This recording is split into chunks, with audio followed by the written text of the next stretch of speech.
जाके देखो, पता चल मोदी जी की ईमानदारी पे संदेह है, ईवीएम पे सवाल खड़ा कर रहे हैं आप।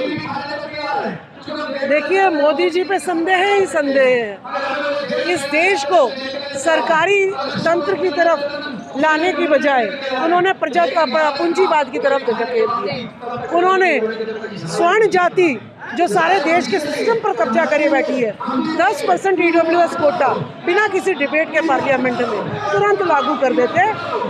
तो इससे ये सिद्ध होता है कि वो सिर्फ 10% लोगों के लिए काम कर रहे हैं, पूरे देश के लिए काम नहीं कर रहे हैं। 10 साल में विकास हुआ है कि नहीं हुआ है मोदी सरकार में? महंगाई बहुत बढ़ गई है, मंदिरों की संख्या बढ़ गई है, सारे अंधभक्त हो गए हैं। अगर मेरी नौकरी भी चली जाए तब भी मैं राम का ही नाम जप रही हूँ। तो धर्म में बहुत बढ़ोतरी हुई है, मंदिर गली गली में खुल गए हैं, भजन कीर्तन गली गली में हो रहे हैं, पूंजीवाद बहुत ज़्यादा बढ़ गया है, चरम सीमा पे पहुंच गया है। पहले फूलन देवी अकेली घुमाई गई थी नगन, आज तीनों को नगन घुमाया जा रहा है, और गांव में तो पता नहीं कितनी नगन घूम रही है। तो ये विकास इस देश में, महंगाई के हिसाब से सैलरी भी तो बढ़ी है। महंगाई की जो है, महंगाई बढ़ी है तो घोटाले बढ़े। नीरव मोदी लेके भाग गया, माल्या लेके भाग गया, अनगिनत लोग लेके भाग गए, लेके भागे वो प्राइवेट बैंकों से। और मोदी कर्जा किससे चुका रहे हैं? सरकारी बैंकों से, कि सरकारी बैंक जो है प्राइवेट बैंकों का कर्जा रोक देंगे, चुका देंगे। और सरकारी बैंक का कर्जा कौन चुकाएगा? जनता। 1 किलो टमाटर 10 रुपये महंगा कर दो, 140 करोड़ जनता है, 1400 करोड़ सरकारी बैंक में आ गए। तो मोदी के पास यही फंडा है, इसके अलावा लेकिन ये जनता भी तो खुद चाहती है कि मोदी सरकार आए दोबारा। देखिए, कोई भी पिता ये नहीं चाहेगा कि उसका बच्चा स्कूल तो जाए लेकिन वो पढ़ाई ना करे। लेकिन मोदी जी चाहते हैं कि उसकी जनता धर्म के नाम पर अपनी नौकरी भूल जाए, अपना रोजगार भूल जाए, अपनी शिक्षा भूल जाए, अपने हक अधिकार भूल जाए। 2024 में आप सब चीजें देंगे, रोजगार भी मिलेगा, शिक्षा भी मिलेगी। तो अभी किसी और का, औरंगजेब का राज चल रहा था, अभी मोदी का राज नहीं चल रहा था। 10 साल में नहीं कर पाए, 10 साल में आते ही आपने EWS का 10% का लागू कर दिया। तो क्या आप 90% के हक अधिकार सुरक्षित नहीं कर सकते?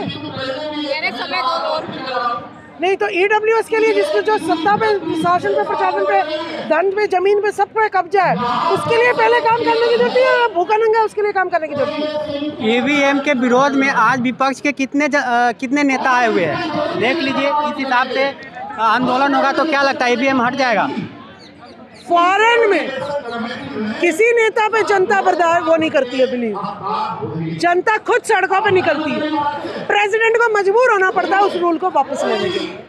जब तक जनता अपने पैरों पे खुद नहीं खड़ी होगी, क्यों हम किसी को नेता बनाए? अगर मेरे साथ कुछ होता है, कोई नेता बचाने आएगा क्या? इक्का दुक्का?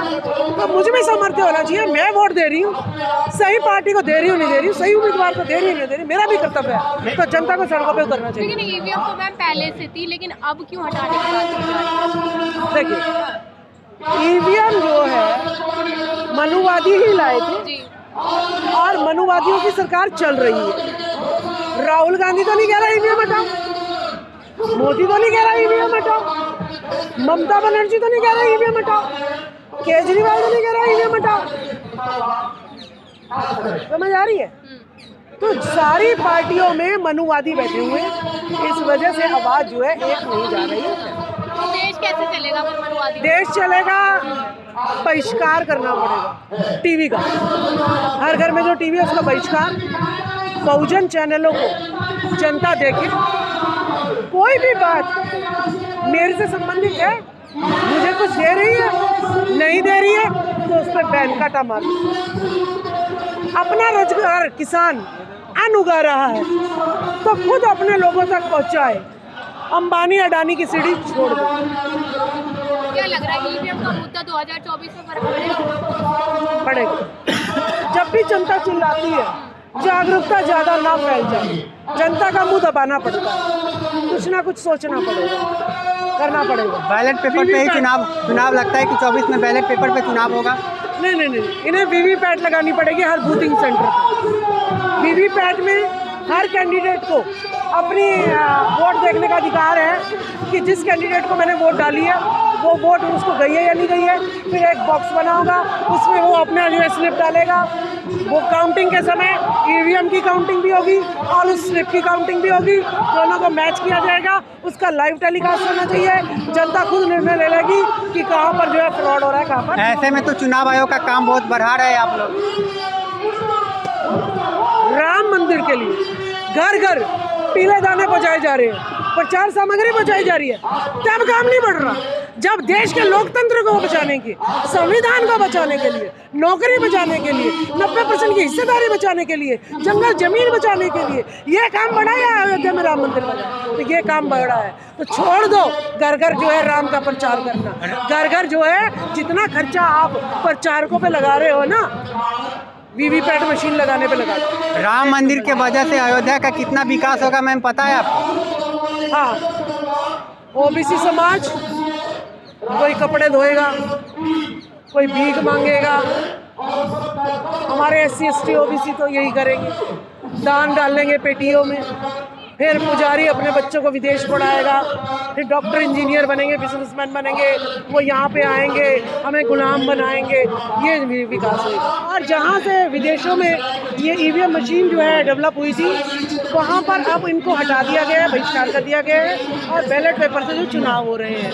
तो इसका मतलब उन्हें भी लगा कि भाई डाटा को मैनिपुलेट करा जा सकता है, EVM की मशीनों को हटाया जा सकता है, इससे जो है डाटा को बहुत जल्दी हाईजैक किया जा सकता है। तो इसको हटा देना चाहिए और बैलेट पेपर, क्योंकि देश का सवाल है, देश की जनता का सवाल है, तो इसीलिए उन्होंने EVM को हटा दिया है। चंद्रयान को धरती में बैठ के कंट्रोल किया जा सकता है। अपने मोबाइल को, अपने फ्रिज को, अपने टीवी को आप अपने अकॉर्डिंग चलाते हैं, यानी EVM को भी हम अपने अकॉर्डिंग चला सकते हैं, क्योंकि इस देश में 90% SC ST OBC समाज है, उसका प्रधानमंत्री कभी नहीं बनता। स्वर्ण जाति 10% का हमेशा बनता है, तो यानी EVM के जरिए हो रहा है। लेकिन मोदी जी तो कहते हैं कि मैं तो सबका प्रधानमंत्री, सबका साथ सबका विकास हो रहा है। अगर सबका साथ सबका विकास होता तो 3 महिलाएं मणिपुर में नगरी नहीं घुमाई जाती। अभी BHU में जो चैत्रा का जो बलात्कार हुआ है, राम मंदिर का कहते हैं भाई बाद में करेंगे, उद्घाटन पहले से सजा देते हैं। और तो और जो महिला पहलवान थी उनको ब्रजभूषण 1000 लड़कियों का जो आरोप था, उसका कुछ नहीं हो पाया है। तो सारी सिर्फ जो है कहने की बातें, वोट आई मुद्दे भूल जाओ। लेकिन मोदी जी कहते हैं हमारे राज्य में महिलाएं सुरक्षित है। तो फिर मणिपुर क्या पाकिस्तान में है? मणिपुर क्या अमेरिका में है? मणिपुर क्या जापान में है? मनीषा कांड जो हुआ, जो BHU के साथ जो लड़की के साथ अभी बलात्कार हुआ, तो ये क्या जो है ऑस्ट्रेलिया में है? सब भारत के ही हिस्से हैं।